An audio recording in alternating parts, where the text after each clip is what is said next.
Hi అండి, అందరికీ నమస్తే. ఈరోజు మన ఛానల్లో స్వీట్ షాప్ స్టైల్లో స్పెషల్ మిక్చర్ తక్కువ ఖర్చుతో టేస్టీగా ఇంకా ఈజీగా ఇంట్లోనే ఎలా తయారు చేసుకోవాలో చేసి చూపిస్తాను.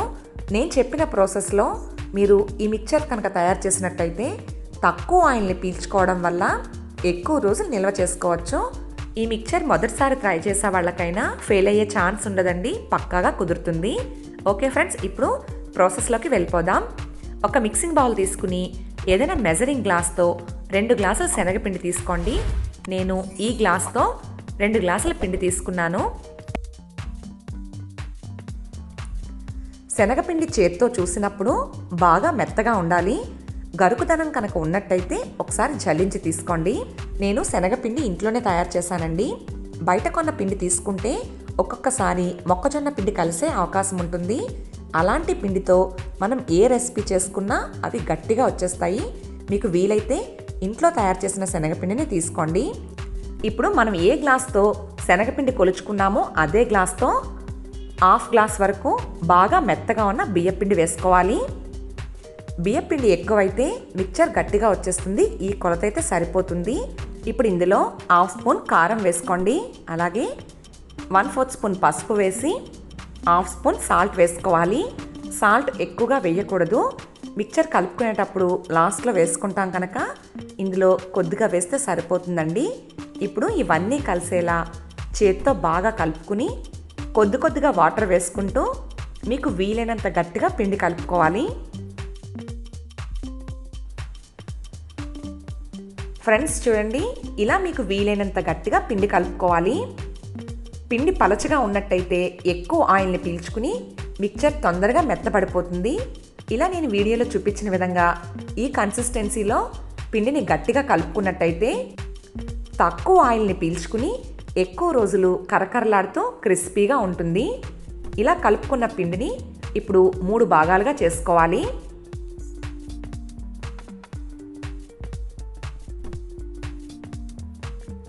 చూసారు కదా, 3 సమాన భాగాలుగా ఈ విధంగా చేసుకుని ఒక ముద్దతో మనం కారపూస వేసుకుందాము. ఇంకొక ముద్దతో ఆకు పకోడీ వేసుకుందాము. ఇంకొక ముద్దతో జంతికలు వేసుకుందాము. ఇలా మీకు తెలియడం కోసం ఈ విధంగా పెట్టి చూపిస్తున్నానండి. ఇప్పుడు మురుకుల గొట్టం తీసుకుని కారపూస వేసుకునే అచ్చు పెట్టి ముందుగా కారపూస వేసుకుందాము. ఇలా మురుకుల గొట్టంలో పిండి పెట్టేటప్పుడు చేతిని వాటర్తో తడుపుకుని ఈ విధంగా మీరు పెట్టినట్టయితే ఆయిల్లో వేసేటప్పుడు ఈజీగా జారుతుంది. కారపూస వేసుకోవడం కోసం డీప్ ఫ్రైకి సరిపడా ఆయిల్ పెట్టి ఆయిల్ బాగా కాగిన తర్వాత ఈ విధంగా ఆయిల్లో సరిపడినంత కారపూసను చుట్టుకోవాలి. కారపూస చుట్టేటప్పుడు ఒక్కొక్కసారి ఆయిల్ పైకి పొంగుతుందండి. ఈ విధంగా వేసేటప్పుడు మంటను లో ఫ్లేమ్లో పెట్టుకోండి. వేసిన తర్వాత హై ఫ్లేమ్లో పెట్టి కాస్త వేగిన తర్వాత మాత్రమే రెండో వైపుకి టర్న్ చేసుకోవాలి.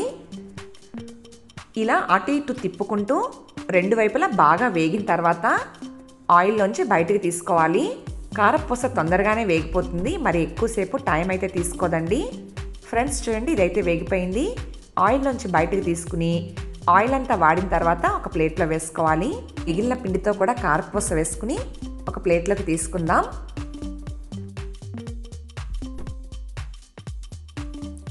ఫ్రెండ్స్, కారపూస అయితే రెడీ అయిపోయింది కదా. ఇప్పుడు ఇది పక్కన పెట్టుకుని మురుకుల గొట్టంలో ఆకు పకోడీ వేసుకుని అచ్చు పెట్టి కాగుతూ ఉన్న ఆయిల్లో సరిపడినంత వేసుకోవాలి.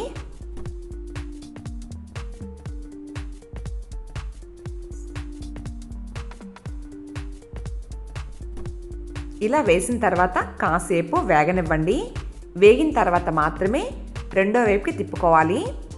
ఇలా అటు ఇటు తిప్పుతూ బాగా వేగిన తర్వాత ఆయిల్లోంచి బయటకు తీసుకుని ఆయిల్ అంతా వాడిన తర్వాత ఒక ప్లేట్లో వేసుకోండి. ఇదే విధంగా మిగిలిన పిండితో కూడా తయారు చేసుకుని ప్లేట్లోకి తీసి పక్కన పెట్టుకోవాలి. ఇప్పుడు జంతికలు వేసుకునే అచ్చు పెట్టుకుని మిగిలిన పిండితో జంతికల్లా కాకుండా నేను వీడియోలో చూపించిన విధంగా ఇలా కొమ్ముల్లా వేసుకోవాలి. ఫ్రెండ్స్ చూశారు కదా, ఇలా పొడవుగా కొమ్ముల్లా వేసుకోండి. ఇలా ఆయిల్లో సరిపడినన్ని వేసుకున్న తర్వాత వీటిని కాసేపు వేగనివ్వాలి. ఇవి కాస్త వేగిన తర్వాత అటు ఇటు గరిటతో తిప్పుకుంటూ గోల్డెన్ కలర్ వచ్చేంత వరకు బాగా వేయించుకోవాలి. ఫ్రెండ్స్ చూడండి, ఇవైతే వేగిపోయాయి కదా. ఇలా బాగా వేగిన తర్వాత ఒక స్ట్రైనర్లోకి తీసుకుని ఆయిల్ అంతా వాడిన తర్వాత ప్లేట్లో వేసుకోవాలి. ఇదే విధంగా మిగిలిన పిండితో కూడా కొమ్ములు వేసుకోండి.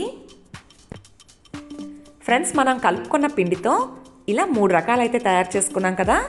ఇప్పుడు బూందీ వేసుకోవడం కోసం అదే గిన్నెలో ఇంకొక హాఫ్ గ్లాస్ వరకు శనగపిండి వేసుకుని 1/4 స్పూన్ సాల్ట్ వేసుకోవాలి. అలాగే చిటికెడు బేకింగ్ సోడా వేయండి. బేకింగ్ సోడా చిటికెడే వేసుకోవాలి, ఎక్కువ మాత్రం వేయకూడదు. సోడా వేయడం వల్ల బూందీ రౌండ్గా అందంగా వస్తుంది. ఇప్పుడు కొద్ది కొద్దిగా వాటర్ వేసుకుంటూ పిండిని మరీ పలచగా కాకుండా అలానే మరీ తిక్కుగా కాకుండా ఇలా ఈ కన్సిస్టెన్సీలో ఎక్కడా ఉండలు లేకుండా బాగా కలుపుకోవాలి. ఫ్రెండ్స్ చూడండి, ఇలా పిండి కన్సిస్టెన్సీ ఈ విధంగా ఉండాలి. మరీ పలచగా ఉండకూడదు, అలానే మరీ తిక్కుగా ఉండకూడదు.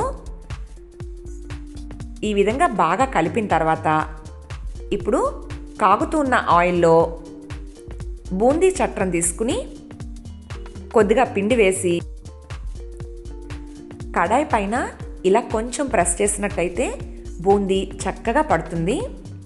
ఫ్రెండ్స్ చూసారు కదా, ఇలా ఆయిల్లో సరిపడినంత బూందీ వేసుకుని అటు ఇటు కలుపుకుంటూ గోల్డెన్ కలర్ వచ్చేంత వరకు వేయించుకోవాలి. బూందీ తొందరగానే వేగిపోతుందండి. మరీ ఎక్కువసేపు ఆయిల్లో ఉంచితే కలర్ మారిపోతుంది. ఇలా ఈ విధంగా వేగిన తర్వాత ఒక స్ట్రైనర్లోకి తీసుకుని ఆయిల్ అంతా వాడిన తర్వాత ఒక ప్లేట్లో వేసుకోండి.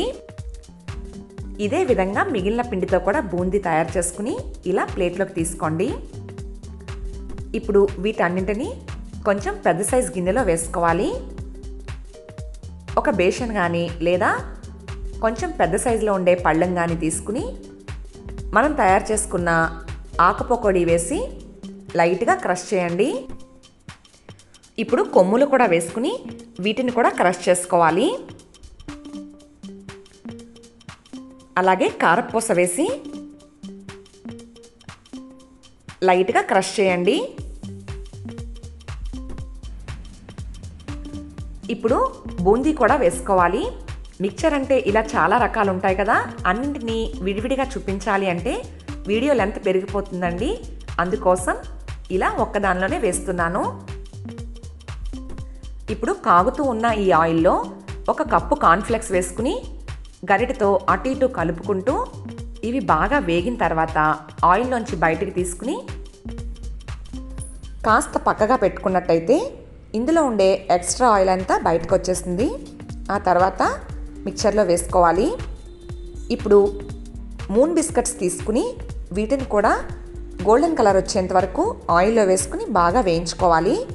ఈ బిస్కెట్స్ మనకి రెడీమేడ్గా దొరుకుతాయండి. నేను కిరాణా షాప్లో తీసుకున్నాను. ఫ్రెండ్స్ చూసారు కదా, ఇలా ఇవి గోల్డెన్ కలర్ వచ్చి బాగా వేగిన తర్వాత ఒక స్ట్రైనర్లోకి తీసుకుని ఆయిల్ బాగా వాడిన తర్వాత మాత్రమే ఇందులో వేసుకోవాలి.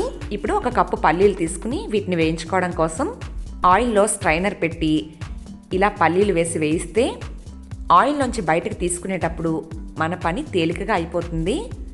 ఫ్రెండ్స్ చూడండి, ఇలా గరిటెతో కలుపుకుంటూ ఇవి బాగా వేగిన తర్వాత ఆయిల్ నుంచి బయటకు తీసుకుని ఆయిల్ అంతా వాడిన తర్వాత మాత్రమే గిన్నెలో వేసుకోండి.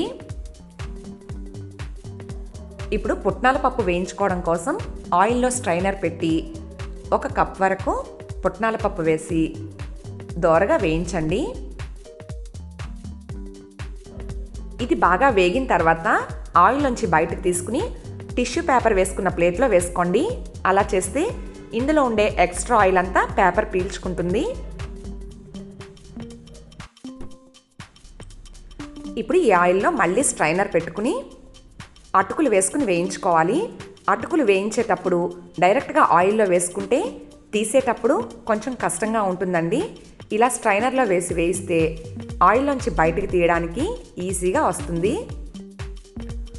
అటుకులు వేగిన తర్వాత ఆయిల్లోంచి బయటికి తీసుకుని ఆయిల్ అంతా వాడిన తర్వాత టిష్యూ పేపర్ ఉన్న ప్లేట్లో వేసుకోండి. ఇవి కొంచెం ఆయిల్ ఎక్కువ పీల్చుకుంటాయి, అందుకోసం టిష్యూ పేపర్ ఉన్న ప్లేట్లో వేసుకుని ఆయిల్ పీల్చిన తర్వాత మాత్రమే మనం మిక్చర్లో వేసుకుందాం. ఇప్పుడు మళ్ళీ స్ట్రైనర్ పెట్టి కొద్దిగా కరివేపాకు వేసుకుని కరివేపాకుని క్రిస్పీగా అయ్యేంత వరకు వేయించుకోవాలి. కరివేపాకు వేగిన తర్వాత ఆయిల్ నుంచి బయటికి తీసుకుని కాసేపు పక్కన పెడితే ఇందులో ఉండే మిగిలిన ఎక్స్ట్రా ఆయిల్ కూడా బయటకు వచ్చేస్తుంది. ఇప్పుడు ఒక చిన్న రోల్ తీసుకుని 10 నుంచి 15 వరకు వెల్లుల్లి రెమ్మలు వేసుకుని కచ్చా పచ్చాగా దంచుకోవాలి. ఇలా దంచిన వెల్లుల్లిని ఆయిల్లో వేసుకుని కాస్త దోరగా వేయించుకోవాలి.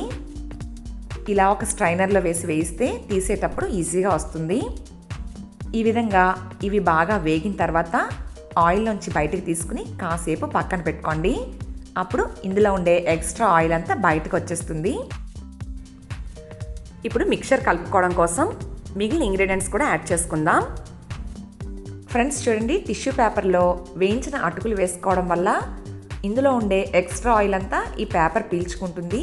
అప్పుడు మిక్చర్ ఎక్కువ రోజులు నిల్వ ఉన్నా ఆయిల్ స్మెల్ రాకుండా ఉంటుందండి. ఈ విధంగా మనం వేయించుకున్న వాటన్నింటినీ ఇందులో వేసుకుని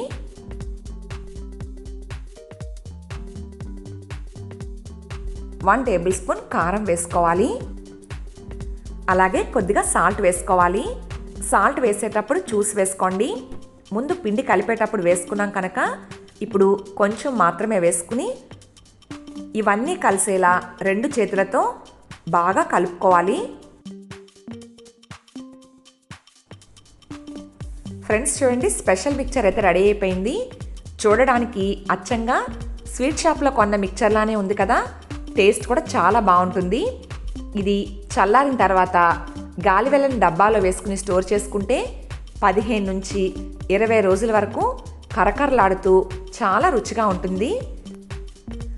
ఫ్రెండ్స్ చూసారు కదా, స్వీట్ షాప్లో దొరికే స్పెషల్ మిక్చర్ మన ఇంట్లోనే తక్కువ ఖర్చుతో ఈజీగా ఎలా తయారు చేసుకోవాలో ఇలా నేను చెప్పిన ప్రాసెస్లో మీరు తప్పకుండా ట్రై చేసి ఎలా వచ్చిందో మీ విలువైన కామెంట్ని నా కామెంట్ బాక్స్లో తెలియచేయడం మర్చిపోవద్దు.